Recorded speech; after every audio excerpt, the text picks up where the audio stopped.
نحمدہ ونصلی علی رسولہ الکریم اما بعد۔ معزز سامعین و ناظرین، ہفتہ وار پروگرام حی علی الصلاح کے ساتھ آپ کی خدمت میں حاضر ہیں۔ آج کے لائیو پروگرام میں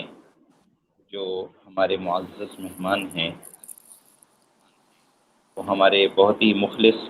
ساتھی، ہمارے ہم سبق و ہم جماعت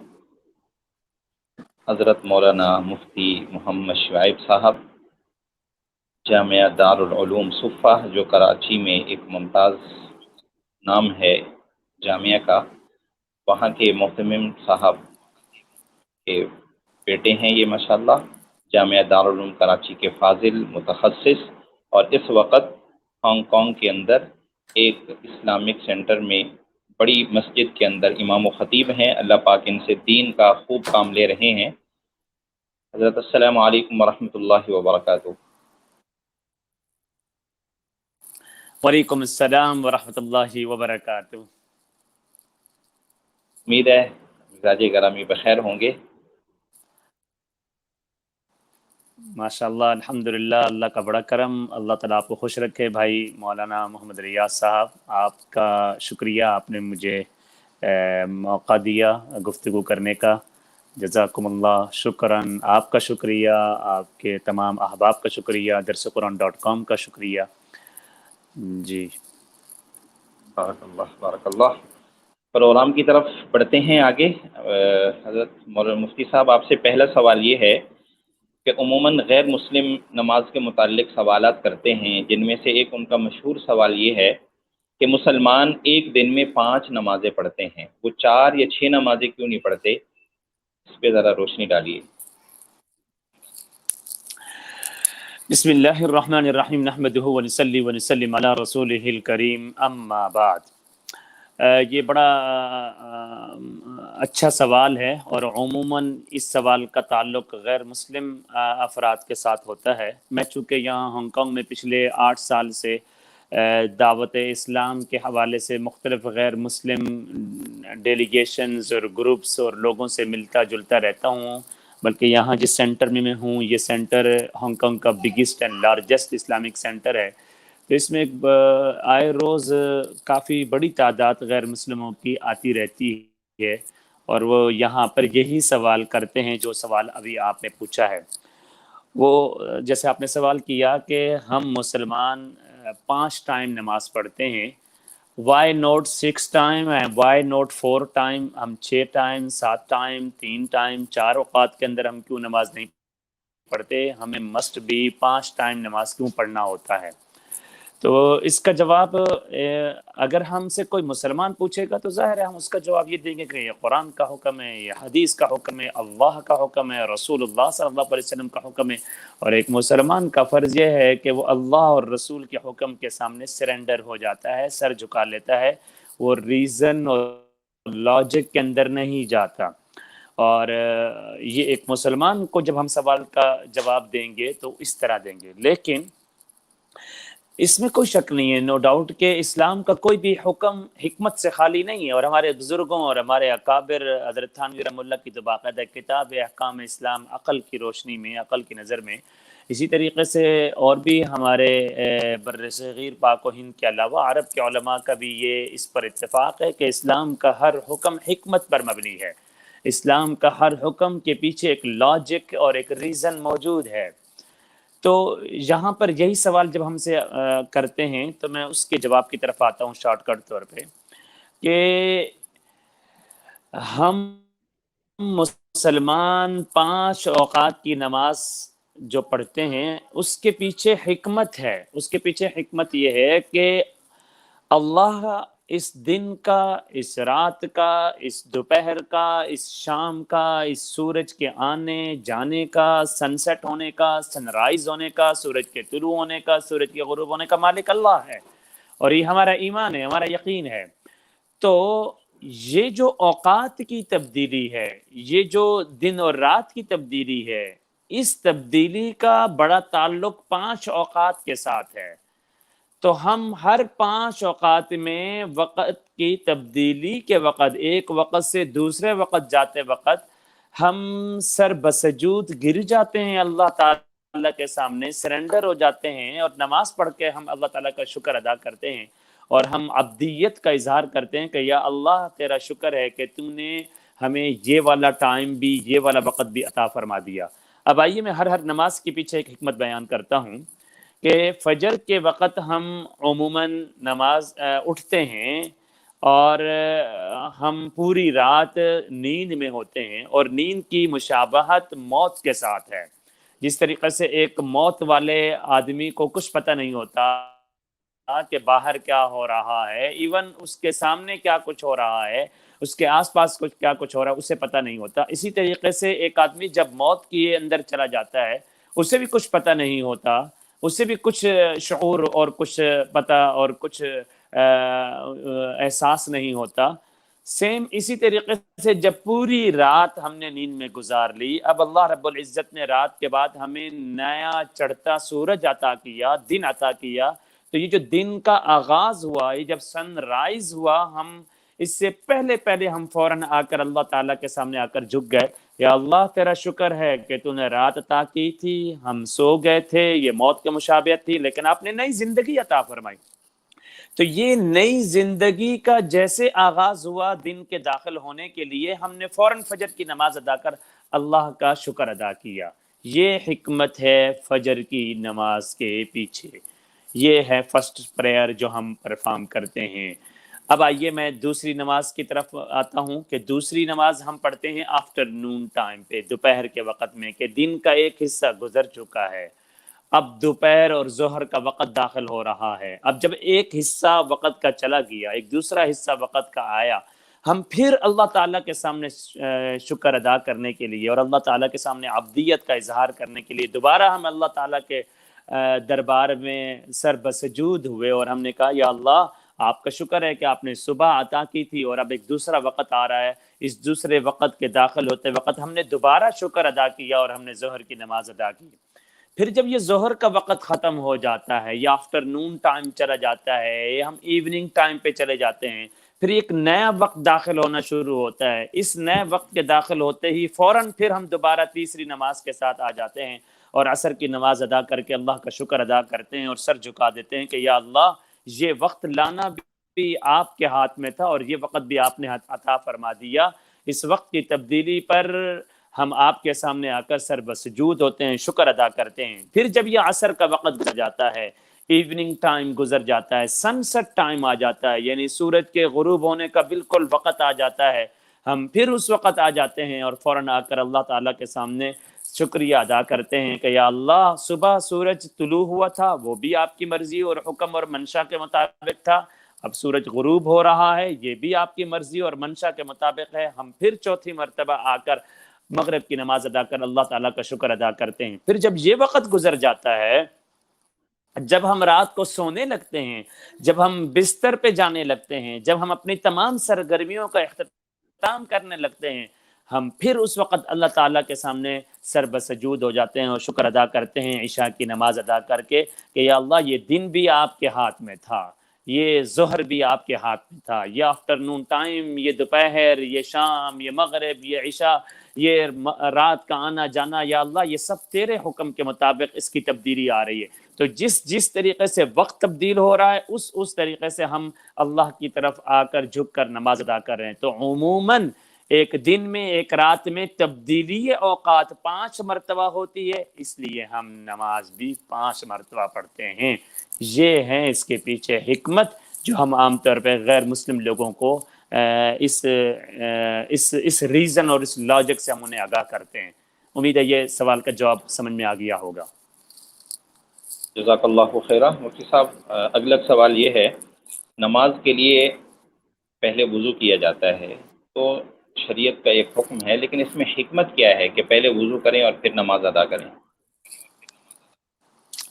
ہاں بالکل، جیسے میں نے پہلے عرض کیا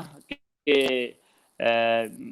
ہر اسلامی حکم کے پیچھے ایک اللہ کی طرف سے ایک حکمت بھی ہے، ایک ریزن اور ایک لاجک بھی ہے۔ سیم اسی طریقے سے نماز سے پہلے ہم وضو کرتے ہیں اور ہم 5 مرتبہ یہ وضو کر رہے ہوتے ہیں۔ اگر ہمیں جب وضو کی ضرورت ہوتی ہے، ہم پاکی کی طرف جاتے ہیں، تو ہم نماز سے پہلے وضو کرتے وقت اپنے چہرے کو ہیں. وضو کا تو مطلب یہی ہوا یا ایھا الذین آمنوا اذا قمتم الى الصلاة فاغسلوا وجوهکم وایدیکم الى المرافق وامسحوا برؤوسکم وارجلکم الى الکعبین. یہ ہم پورا قرآنی حکم ہے وضو کے بارے میں. اللہ رب العزت نے یہ حکم ارشاد فرمایا اور ظاہر ہے یہ کمپلسری ہے, نیسسری ہے, واجب ہے, مسٹ بھی ہے, اوبلیگیٹری ہے, ہر مسلمان پر ضروری ہے کہ یہ وضو کرے. تو یہ جو ہم وضو کے اندر اپنے چہرے کو دھو رہے ہوتے ہیں, وضو کے اندر ہم اپنے ہاتھوں کو دھو رہے ہوتے ہیں, اور both arm and face and ہم اپنے پاؤں کو دھو رہے ہوتے ہیں, تو یہ دھونے کے پیچھے حکمت یہ ہے کہ ہم اللہ تعالیٰ سے عرض کرتے ہیں کہ یا اللہ یہ ظاہری پاکی حاصل کرنا, ظاہری طور پر اپنے چہرے کو, اپنے جسم کو دھونا تو میرے ہاتھ میں تھا, یہ تو میں نے فزیکلی اپنے پارٹس آف باڈی کو کلین کر لیا ہے, واش کر لیا ہے, دھو لیا ہے میں نے اپنے ظاہری اعضاء کو, لیکن اسپریچولی یعنی روحانی طور پر یا اللہ ہمارے دل کو بھی دھو لیجئے. تو اس کے پیچھے حکمت ہے یہ جو ہم ہر روز کرتے ہیں, 5 نماز کے اوقات میں وضو کرتے ہیں, ہم اللہ تعالیٰ سے یہ دعا کرتے ہیں اللہ تعالیٰ سے. اور آپ نے دیکھا سنت کا طریقہ بھی یہی ہے کہ نماز کے بعد باقاعدہ شہادت کی انگلی کا اشارہ آسمان کی طرف کر کے یہ دعا ہی مانگی جاتی ہے, اور اس کے پیچھے بھی یہی حکمت ہے اور یہی بھی ہے کہ یا اللہ او میں اللہ I clean my body physically, یا اللہ میں نے فزیکلی اپنے جسم کو تو کلین کر لیا, صاف کر لیا, او میں اللہ کلین مائی ہارٹ اسپریچولی, اے میں اللہ میرے ہاتھ کو, میرے ہارٹ کو, میرے دل کو روحانی طور پہ دھو ڈالیے, روحانی طور پہ کلین کر ڈالیے. کیوں؟ کیونکہ چہرے کو دھونا تو میرے ہاتھ میں تھا یا اللہ, یا اللہ ہاتھ کو دھونا تو میرے ہاتھ میں تھا, پاؤں کو دھونا تو میرے ہاتھ میں تھا, لیکن دل کو دھونا میرے ہاتھ میں نہیں تھا. دل پلٹنے والی ذات او اللہ آپ ہی ہیں, دل بدلنے والی ذات بھی آپ ہی ہیں یا اللہ. تو اس وضو کے ذریعے سے ہم 5 ٹائم یہ دعا کرتے ہیں یا اللہ ہم نے اپنے جسم کو دھو لیا, اب ہمارے دل کو دھو لیجئے. یہ ہے اس کے پیچھے حکمت جو ہم عام طور پہ اختیار کرتے ہیں.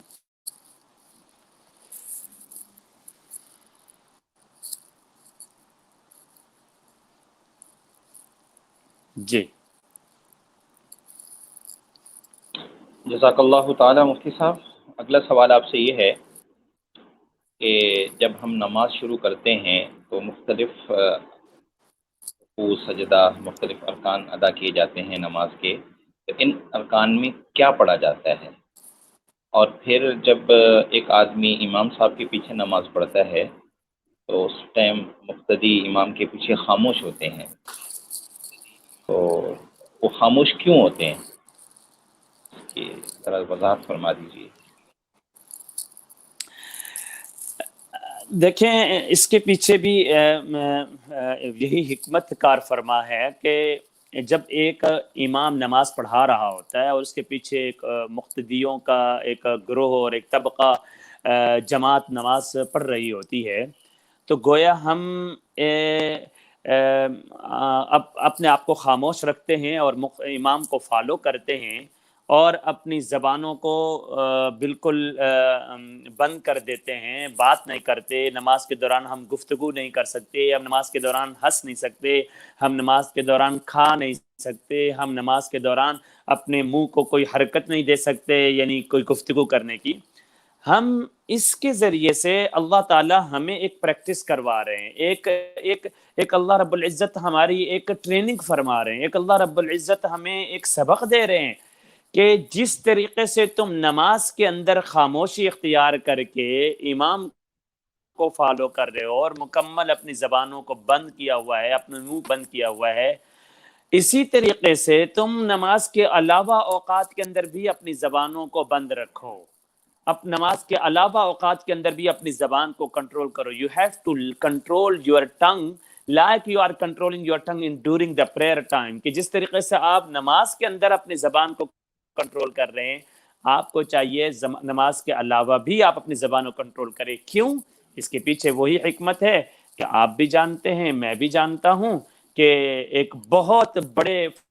فسادات اور گھریلو اور معاشرتی طور پر فسادات کی ایک بڑی جڑ زبان بھی ہوتی ہے. کہ زبان کی وجہ سے اس کا غلط استعمال، زبان کی وجہ سے کسی کو گالی دینا، زبان کی وجہ سے زبان کے ساتھ کسی کا دل دکھا دینا، زبان کے ذریعے سے کسی کو لان تان کرنا، جیسا کہ آپ جانتے ہیں کہ نبی اکرم صلی اللہ علیہ وسلم نے باقاعدہ گارنٹی مانگی تھی ایک مسلمان سے، اگر کوئی شخص مجھے اس زبان کی گارنٹی دے دے گا اور شرمگاہ کی گارنٹی دے دے گا، میں محمد الرسول اللہ اس کے لیے جنت کا ضامن ہوں۔ تو نماز کے اندر بھی ہمارا خاموش رہنا، ہمارا چپ رہنا، اور اگر ہم انڈیویجلی الگ تنہائی کی نماز پڑھ رہے ہیں تب بھی ہم زور سے تلاوت نہیں کرتے بلکہ دل میں تلاوت کرتے ہیں، اور اگر جماعت کے اندر ہے تب بھی ہم امام کے پیچھے فالو کرتے ہوئے خاموش رہتے ہیں۔ یہ گویا 5 ٹائم اللہ تعالیٰ میری اور آپ کی اور مسلمانوں کی یہ ٹریننگ فرما رہے ہیں کہ مسلمانوں اپنی زبانوں کو ہمیشہ محفوظ رکھو اور اپنی زبانوں کو ہمیشہ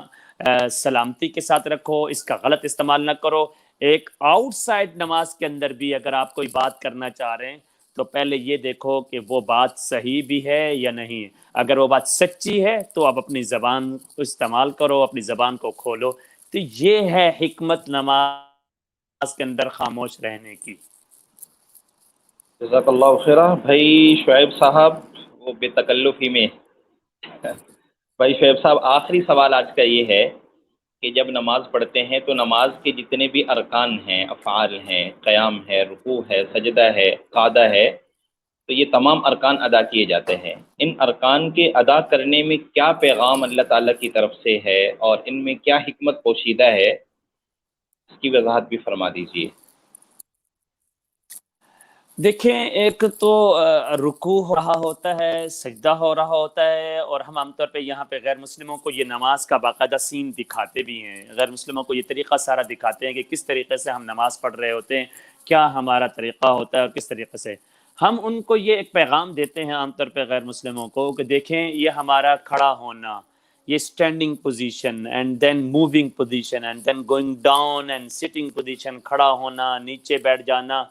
یہ ایک، اور ہم اکٹھے یہ کرتے ہیں، یعنی جماعت کے اندر یہ جو 500 1000 2000 لاکھ بندہ بھی ہو تو اکٹھے ہم کھڑے ہوتے ہیں، اکٹھے ہم موو ہو جاتے ہیں، اکٹھے ہم نیچے چلے جاتے ہیں۔ یہ اللہ کی طرف سے جماعت کا تصور دیا جا رہا ہے، ڈسپلن کا تصور دیا جا رہا ہے۔ You have to keep discipline in your practically life, in your social life, in your publicly life, like you keeping discipline in the prayer۔ جس طرح آپ نماز کے اندر ڈسپلن کو فالو کر رہے ہیں تو نماز کے علاوہ بھی آپ ڈسپلن کو فالو کریں، اور تنہا نہ کریں، الگ الگ نہ کریں، بلکہ اکٹھے آپ دینی کام کریں۔ اللہ تعالیٰ کی طرف سے اکٹھے اور ساتھ مل کر کام کرنے کا ایک تصور پیش کیا جا رہا ہوتا ہے اس رکوع اور اس سجدے اور اس جماعت کے ذریعے سے۔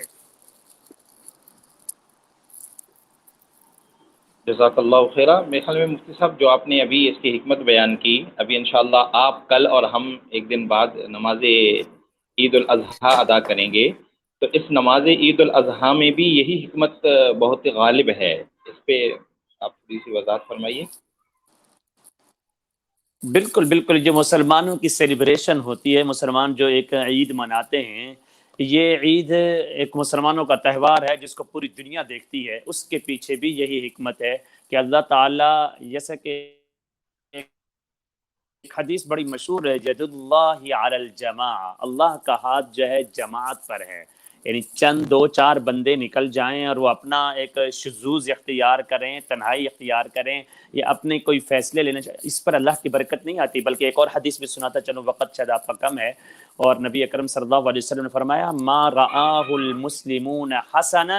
فهو حسن عند اللہ۔ جب چند مسلمان مل کر وہ آپس میں ایک فیصلہ کر لیں، ایک بات کے اچھا ہونے پہ اتفاق کر لیں، وہ اللہ کے ہاں بھی اچھا ہو جاتا ہے۔ تو عید کے اجتماع کے اندر ہی مسلمانوں کو جمع کرنے کا، مسلمانوں کو اجتماعیت دینے کا، مسلمانوں کو اتحاد دینے کا، مسلمانوں میں اتفاق پیدا کرنے کا، مسلمانوں میں محبت اور مودت پیدا کرنے کا یہ اجتماع ہوتا ہے۔ اس کے پیچھے بھی یہی حکمت اور یہی ریزن اور یہی لاجک ہے۔ جزاک اللہ خیرہ، بارک اللہ، آپ نے وقت عطا فرمایا، آپ کے بہت شکر گزار ہیں، دعاؤں میں خوب یاد رکھیے گا۔ انشاءاللہ اللہ تعالیٰ آپ کو خوش رکھے، آپ کی مہربانی، آپ نے ہمیں آن لائن لیا، اور آپ کو ایڈوانس عید مبارک کو میرا خیال ہے آپ کے پاس تو پرسوں عید ہوگی، ہمارے پاس یہاں ہانگ کانگ میں کل ہی عید ہے۔ اللہ تعالی ہم سب کا حامی و ناصر ہو۔ ایک بار پھر شکریہ، جزاکم اللہ، شکراً، حیاکم اللہ وبارکم اللہ۔ السلام علیکم ورحمۃ اللہ وبرکاتہ۔ وعلیکم السلام ورحمۃ اللہ وبرکاتہ۔ معزز سامعین و ناظرین، آپ دیکھ رہے تھے پروگرام حی علی الصلاح، اور آج ہمارے پاس جو لائیو مہمان تھے ان کا تعلق ہانگ کانگ سے تھا، اور ہم نے آج کی نشست میں نماز ہی کے متعلق بہت سے سوالات اور ان کے جوابات جانے۔ انشاءاللہ آئندہ ہفتہ دوبارہ آپ سے ملاقات ہوگی، تب تک کے لیے اجازت۔ السلام علیکم ورحمۃ اللہ وبرکاتہ۔